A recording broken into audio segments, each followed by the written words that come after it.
nkuko wamfashije imyaka yashize ndindira ubuhamya yego nzajye mu ijuru naririmbye mpora mpimbaza Imana ngo nzajye mu ijuru ibitugora ntibibura intambara ntizibura ariko iyi minsi turimo yo beneda mureke tweze Olive muri bino bihe turi kugenda twinjiramo by'iminsi mikuru nyine turi mu mezi yasoza umwaka uyu ni umwaka ahari navuga ko wabayemo ibintu byinshi bitandukanye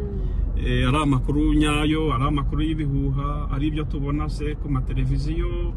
ari ibyo tubona kuri uyu mugabane turiho ari ibyo twumvisha amatwi Olive muri bino bihe turi kugenda twinjiramo by'iminsi mikuru nyine turi mu mezi yasoza umwaka uyu ni umwaka ahari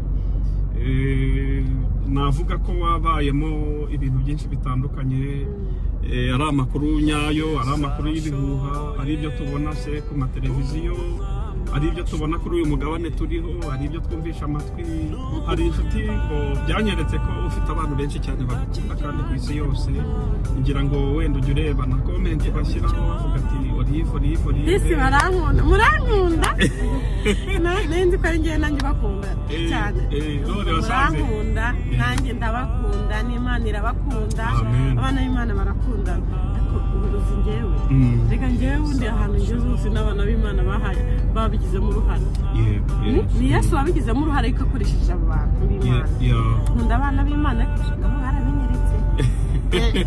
nabaye umwana w'ingagi barabinyeretse amen baramukije cyane Mwami Yesu ashimwe birashoboka iyo Yesu abirimo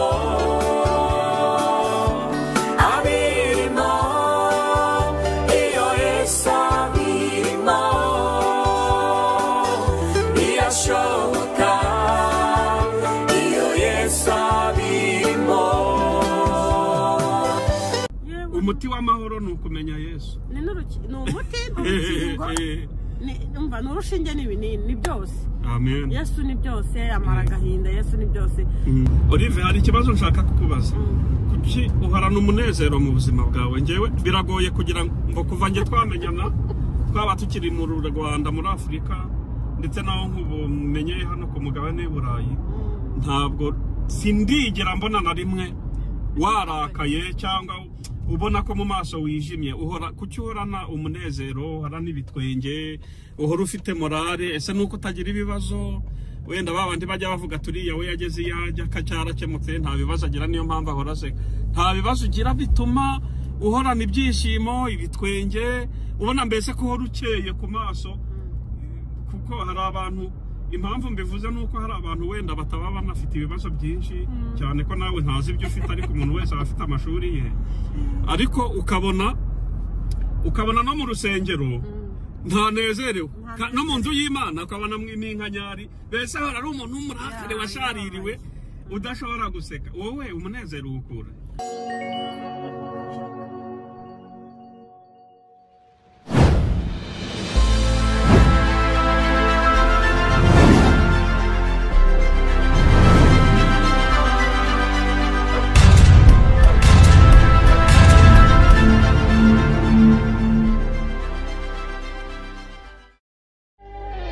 Yesu arashoboye uwo mwami arashoboye n'umunyembaraga nta kijya kimunanira yewe icyo namukundiye ibyarimo birashoboka n'umwiringira ntacyo uzamuburana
yatashye ubukwe bw'ikana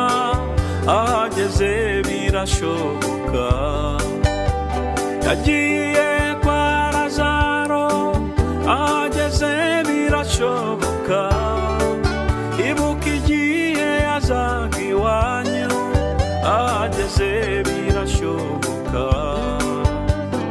numwiringira n'ibindi azabishobora yatashye ubukwe bw'ikana ahageze birashoboka yagiye kwa Lazaro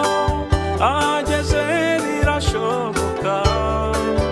ibuka igihe yazaga iwanyu ahageze birashoboka nanjye yaje iwanjye mbona birashobotse haleluya birashoboka iyo Yesu abirimo birashoboka iyo Yesu abirimo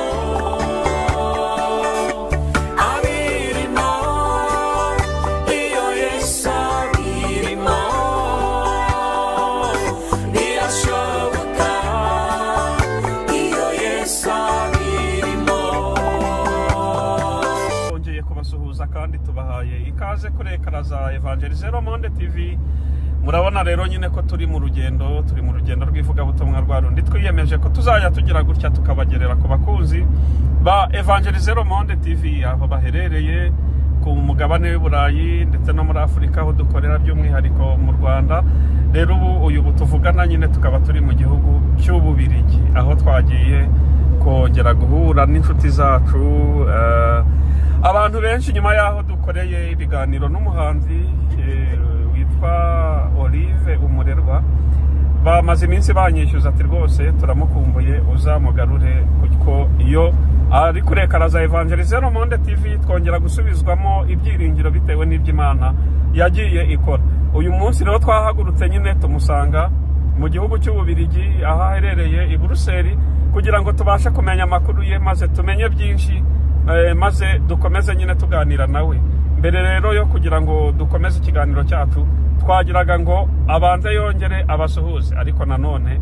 wasanga nyine hari abageze kuri Evangelizero Monde TV aribwo bwa mbere. Ndagusaba nyaboneka mbere yo gukomeza iki kiganiro banza kandi ahantu handitse subscribe uyaboneshe kugira ngo ujye ukomeza ubane natwe mu biganiro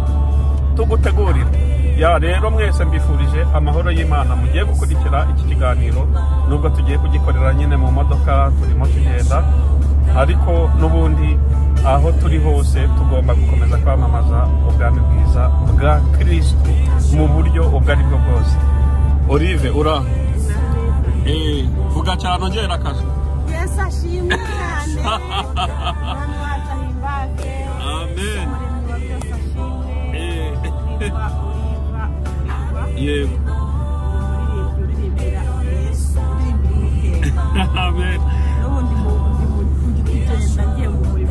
amen. Olive Umurerwa rero urabona rwose twari tugukumbuye wari ukumbuye kuri ekara za Evangelizero Monde TV gusa urakeye umeze neza wambaye neza nyine bigendanye na klima turimo muri no minsi mu Bubiligi mufite klima imeze ite mbese byifashe bite? harakonje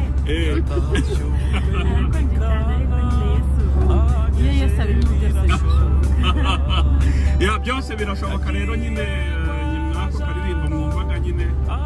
ngo iyo Yesu abirimo byose birashoboka. Amen. abantu bo muri kuri Evangelizero Monde ndetse n'abandi bose bemera Kristo ni ukuri iyo Yesu abirimo. Amen. Bya bintu byose birashoboka. Yego ya turagusuhuje rero kandi tukwifurije nanone ikaze muri studio twakoreye mu modoka studio twayimuriye mu modoka twakoreye mu nzira tugenda kuvuga ubutumwa turi kugenda nyine ko twabitangiye ni Yesu abitangiye ajya kuvuga ubutumwa bwiza Yudaya Samariya si ibintu Yesu abitangiye ese ntiyajyaga agendaga abantu yagaburiye ya mitsima yabaheraga mu nzu yabaheraga mu mabiro kandi tugomba kugera ikirenge mu cye ababaho n'abandi bose Amen. bavugira Imana bagakorera Imana kandi barangije amen. Ntekereza ko natwe nanjye ndetse n'abandi bose bari kunyumva tugomba kugera ikirenge kuba tubanjirijeho uko babigenjeje natwe tugakurikizaho kugira ngo natwe abari inyuma yacu bazatwigireho nabo bakorera Imana. Nta mpamvu n'imwe ku mirimo y'Imana. Yego. Ya uko tumusuhuje rero niko namwe tubasuhuje aho muherereye mwese abakunda gutega amatwi ibiganiro byacu ari inshuti zacu ziherereye ku mugane w'Iburayi by'umwihariko aho turi gukorera mu Bubiligi ndetse no mu Faransa ibihugu bituranye n'ibyo bihugu mvuze by'umwihariko rero inshuti zacu zikunda kudukurikira ziherereye muri Canada naho dufite inshuti nyinshi muri Amerika ndetse n'ahandi noneho n'abaherereye nyine ku mugabane wa Afurika by'umwihariko abantu mwese mukunda ibiganiro bya Evangelize Le Monde TV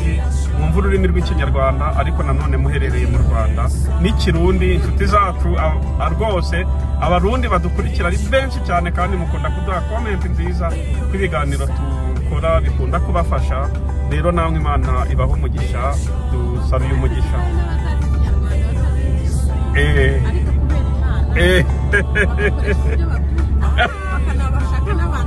babafasha yego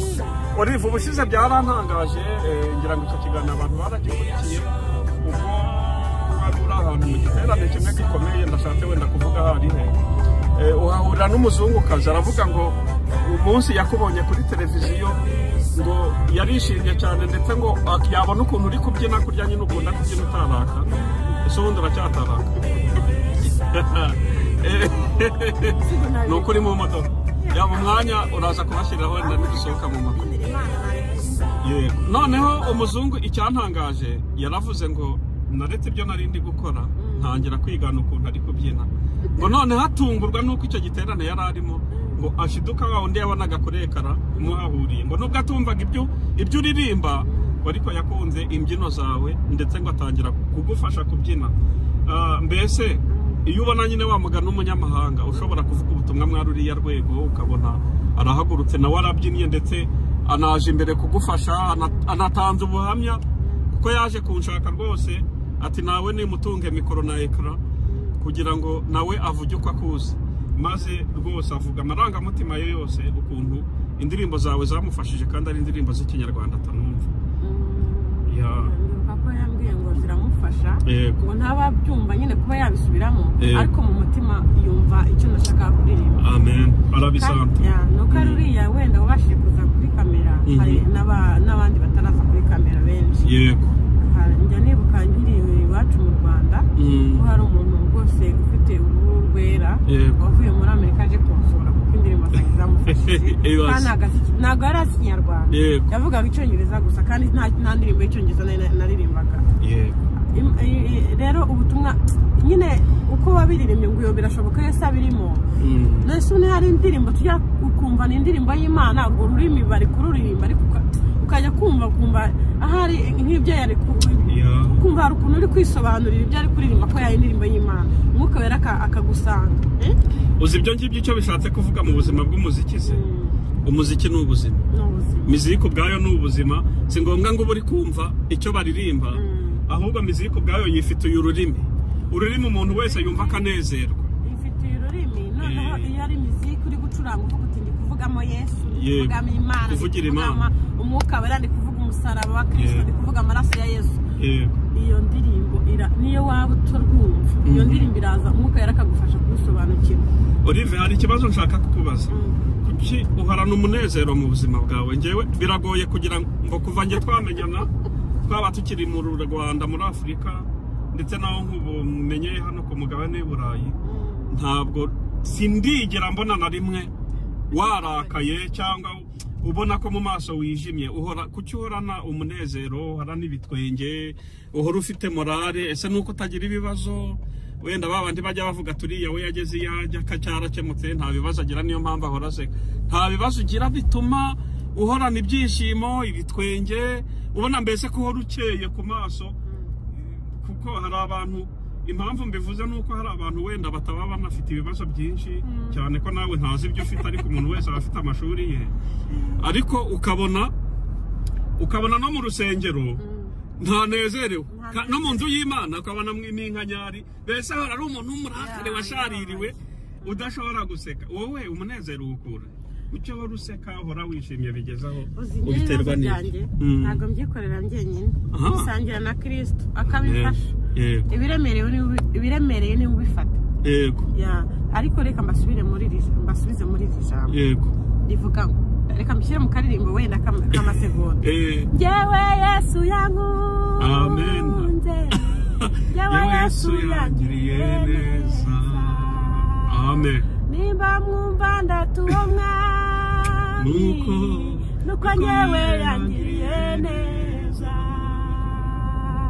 nawe niba kubaza ni kuki uhorana ibyishimo bose uzabasubize ni Yesu wangiriye neza nawe niba kubaza ni kuki wuzuye amahoro bose uzabasubize ni Yesu wangiriye neza amen amen wow aguha mbere yego n'amahoro yo mu mutima nibwo butunzi bukomeye abasha gutanga icyo cyambere abanza kuguha waba uri imfubyi waba uri umukene waba ufite ibibazo araza akakubwira ngo ndagukunda muri wenyine turi kumwe akakubwira ngo nzabana nawe mu byiza ndetse no mu makuru ku manywa na nijoro tuzaba turi kumwe haleluya muvandi yego Yesu utekereza ko imibabaro yacu yiyobewe Yesu nimba yaravuze ngo tumuzanire ibiturugoye byose ngewe namuhaye umva agahinda kanjye kose ndakamutora ubundi nawe akahita anyihera ibyishimo nkaririmbira Imana nkibyinira uriva nkahimbaza Uwiteka kuko muri iyi si nyirimo kugira ngo nkorere Imana warisobanukiwe wamenye icyo ubereyeho yego ni byiza cyane ushubije neza ati ni Yesu wangiriye neza ni Yesu wampaye amahoro niyo mpamvu uhorana ibyishimo reka njyewe nakuba ndi kugenda ikindi uti igihembahemba cya mbere iyo umaze kumumenya ni amahoro yo mu mutima ubwo rero washishikariza abantu bataramumenya batabayeho mu buzima bw'umunezero n'ayo mahoro ko bahushanye n'umuti umuti w'amahoro ni ukumenya Yesu ni umuti n'urukingo ni urushinge n'ibinini byose amen Yesu ni byose amara agahinda Yesu ni byose hari umuririmbyi ari ngo tumwikoreze ibitugoye byose n'ibiturije byose nawe yiteguye kumva twebwe no kudufasha rero umwami wanjye ndamukunda kandi nkunda guhora nishimye Yesu yamaye ibyishimo suko ntababara pe ndababara ariko nanone ntago ntibyakubuza ayo mahoro ntago byambuza ayo mahoro Yesu yakwihereye sanzwe ariko amahoro ntagaganza ibyishimo Yesu yamaye yego imibaro ntiganza ibyishimo Yesu yaguhaye kiganza amahoro Yesu yamaye amen Yesu wa mbere muri njye yego urakoze cyane amakuru yawe rero amakuru yanjye ni meza turashima Imana yego gukiranuka turabikomeje yego dukomeje inzira z'igisiyoni yego nyuma rero yaho dukoreye ibiganiro kuri Evangelizero Monde TV tutangiye nyine kuguhostinga hari inshuti ngo byanyeretse ko ufite abantu benshi cyane bagukunda kandi ku isi yose ngira ngo wenda ujye ureba na comment bashyiraho bavuga ati Olive isi barankunda murankunda nenzi ko ngiye nanjye bakunda cyane murankunda nanjye ndabakunda n'Imana irabakunda abana b'Imana barakundana uzi ngewe reka ngewe wundi ahantu ngeze hose n'abana b'Imana babigizemo uruhare ni Yesu wabigizemo uruhare ariko akoresheje abantu b'Imana nkunda abana b'Imana ariko nabo barabinyeretse nambaye umwana w'ingayi barabinyeretse amen baramukije cyane mwami Yesu ashimwe yerekeranye na changement climatique ari intambara n'ibindi byose wagiye ubonesha amaso ndetse n'ibyo wumvishije amatwi ese ni ubuhe butumwa nk'abakristo mu gihe tugezemo ni iki bidusigira ni iki bigusigira wowe nk'umuhanzi uririmba indirimbo zihimbaza Imana kandi ukaba n'umukristo ese mu by'ukuri ni irihe somo ibi bintu abiri ibyo twumva muri Afurika ibyo tubona hano n'ahandi hose ndetse no ku marezo sosiyo ni ubuhe butumwa cyangwa ni iyihe message dukuramo nk'abakristo mu byo kwitegura kugaruka k'umwami wacu Yesu Kristo njyewe nkurikije ibyo mbona Yego. ku giti cyanjye n'ibyo mbona ku ikoranabuhanga yego muvandimwe nshuti y'Imana turi mu bihe byandi bya nyuma aho dukeneye ngo twezwe twivomera amazi azadutunga mu gihe cyo kugotwa mu gihe yego abantu bari gutaha muvandimwe yego Yesu we abageni ku munsi wabo w'ubukwe yego impinja umubyeyi agataha asize uruhinja Yego. Yesu umva ni ukwezwa yego isomo ribiri kunkuramo ukwezwa ndi kuvuga ngo mana ndakwinginze iherezo ryanjye rizabe ryiza yego uzamfashe nkanjye Oliva nk'uko wamfashe nk'uko umuririmbyi yaravuze ngo mana nk'uko wafashaga abasogokuruza nk'uko wamfashije imyaka yashize undindire ubuhamya yego nzajye mu ijuru naririmbye mpora mpimbaza Imana ngo nzajye mu ijuru ibitugora ntibibura intambara ntizibura ariko iyi minsi turimo yo bene da mureke tweze Olive urakoze cyane nirinze kubaza byinshi ku byerekeranye n'umuziki wawe ko ndabizi ko uri kudutegurira ibihe byiza imbere aha kandi nanone ukaba uri gutegura album ushaka kuzasohorera hano i Burayi mu gihe kizaza buriya tuzakomeza kugenda tubimenyeshwa kandi abifuza kuba nyine bagutera inkunga bagushyigikira kugira ngo ibikorwa byawe by'umuziki bikomeze bigende neza toujours mwakomeza nyine mugakoresha ya nimero mubona ya Evangelize Le Monde ubundi message cyangwa ubutumwa bw'icyo mwifuza kuba mwageza kuri Olive umurerwa tukakimubagerezaho rero Imana ibaha umugisha mwari kumwe na Felix Harerimana kuri kamera ndetse na audio twafashe nyine bitugoye ko twari mu modoka muri hangana niba amashusho atameze neza n'amajwi ariko nubundi turakomeza tubane n'uyu muhanzi mu biganiro byacu biri imbere muzabona n'ibindi byinshi birushijeho rero reka mbasezere mbabwira sinzi wenda ubutumwa wabaha uyu munsi cyangwa ijambo rya nyuma wababwira noneho cyangwa se ryo kubasezeraho uyu munsi sabwa ari irya nyuma kuko uracyagaruka ya sinzi ikintu wabwira abakunzi ba Evangelize Le Monde bakugaragarije urukundo rungana kwa kundi ijambo ndi bubabwire nabire irya mbere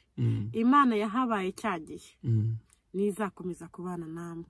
icya kabiri amahoro y'Imana ganze murimo amen ubuntu bw'umwami wacu Yesu Kristo bubane namwe amen amen uko bifurije amen uko twifurije kandi ubifurije amahoro y'Imana niko natwe tuyakwifurije n'umuryango wawe kandi Uwiteka akomeze ahire imirimo y'amaboko yawe kandi asubize icyo umutima wawe wifuza rero turababwiye ngo shalom mwese aho muherereye mukomeze mugire amahoro kandi mukomeze mufashwe n'ibiganiro bya Evangelize Le Monde TV ku mana bene data shalom